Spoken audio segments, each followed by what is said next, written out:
Hello, friends, welcome back to another episode of my podcast.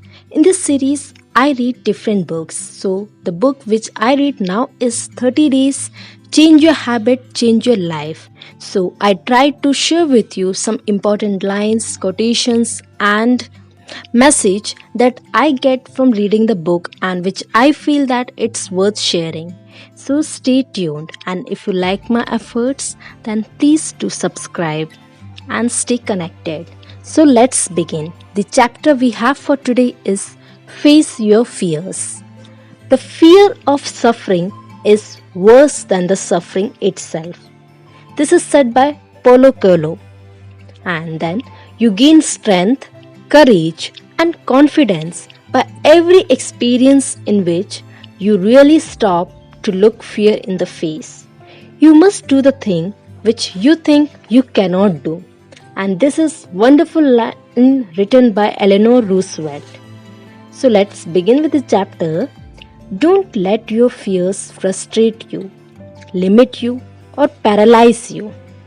David Joseph Squad put in this way: do what you fear, and your fear disappears. And Mark Twain already knew over 100 years ago that 20 years from now, you will be more disappointed with the things you didn't do then, with the ones that you did. Or, as one of my favorite saying goes, never regret the things you did, only those you never tried. So, face these fears. 90% of them are pure imagination anyway, illusions, incredible stories of drama and disaster that will probably never happen and are made up of by your mind. The world's greatest director of soap operas, as T. Harv Eker says, to keep you in your comfort zone. The only problem is that great things like development, growth, and success happen outside of the comfort zone. Fears are a survival mechanism of your mind. Your mind wants to keep you safe, and anything that your mind does not know scares you. I had many fears in my life and still do, but I learned to overcome them, and behind my fears, great opportunities wait for me. So I made it a habit to use my fear as a springboard. Just ask yourself, what's worth thing that can happen to me if I do this? Then evaluate if the risk is worth taking or not. Be careful. There is also a price for not taking a risk or stepping out of your comfort zone. Ask yourself, what price am I paying for staying the same or not doing this? Is it an even higher one than the price of taking the risk?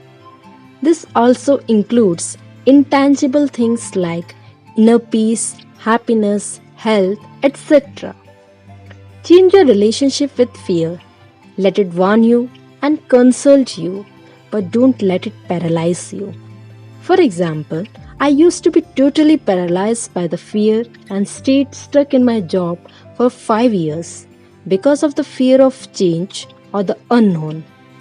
Nowadays, when I invaded by the fear and doubts, I think to myself, if there are so many doubts and fears, I must be on a good track. I better take action. Try new things and attempt the seemingly impossible. Ironically, it's the thing that you most fear that will be the most positive for your development and growth once you overcome them. Do the things you fear. Make the call you don't want to make. Send that email you don't want to send. Ask that person you are afraid to ask and see what happens. When you notice fear, have a look at it, observe it, analyze it, but don't believe it. Instead, ask it, fear, my old friend, what are you doing here again? Do you want to warn me or do you want to paralyze me? What's your game? What are you afraid of? Failure, success, making mistake, taking the wrong decision? Do as Susan Jeffers says, feel the fear and do it anyway. If you want to reach new territories and you have to take some risk and continuously do things that you're afraid of. Mistakes don't matter as long as you learn from them and don't make the same mistake over and over again. The same goes for decision. By the way, not taking a decision or procrastinating is also a decision.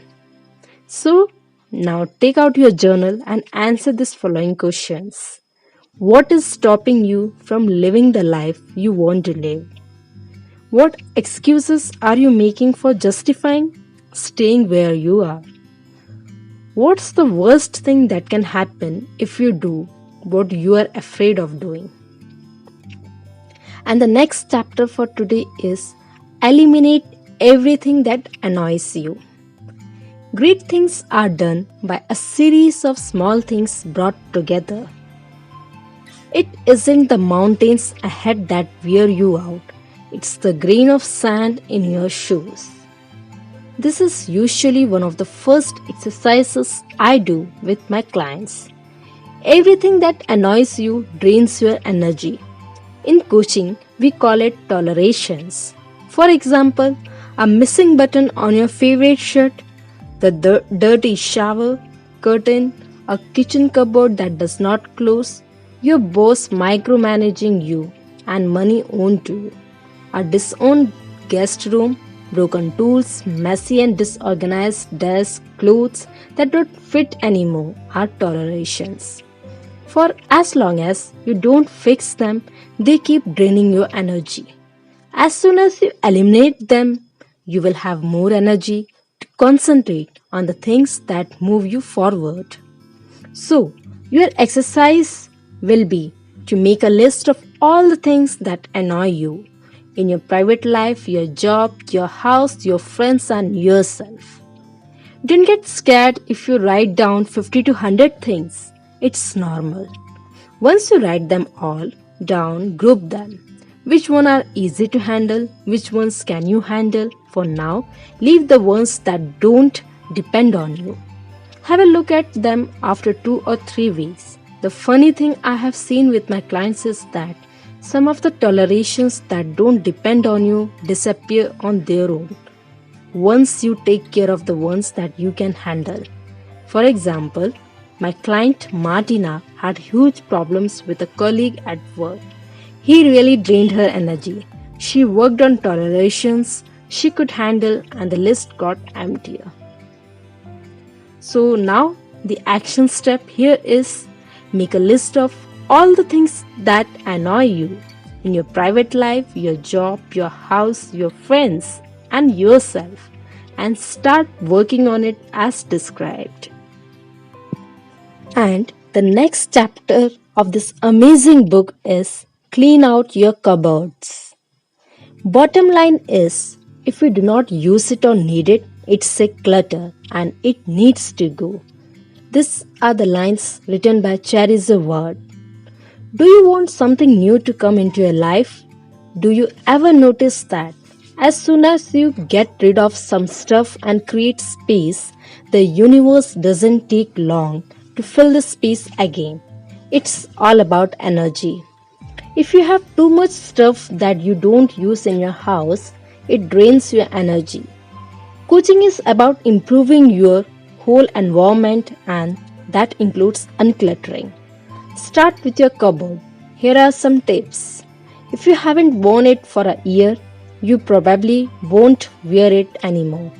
When you think this will be useful one day or this reminds me of good times, out it goes. When I unclutter, I usually give stuffs away for free. It just makes me feel better, and somehow I think life, God, universe will reward me for it. Once you are done with the cupboard, take on the whole bedroom. Later, move on to the living room. Clean your garage. End up cleaning up your entire home and office. Get rid of everything that you don't use anymore. Clothes, journals, books, CDs, even furnitures, and so on. One of my clients uncluttered his whole apartment in one weekend. He felt so much better and lighter and got an energy boost that helped him to finish a whole bunch of his short term goals. He never looked back. When will you start uncluttering? So, the action step for this chapter is schedule a weekend and get rid of everything you don't need anymore. So, schedule the weekend now. So, let's see in another episode. Bye bye.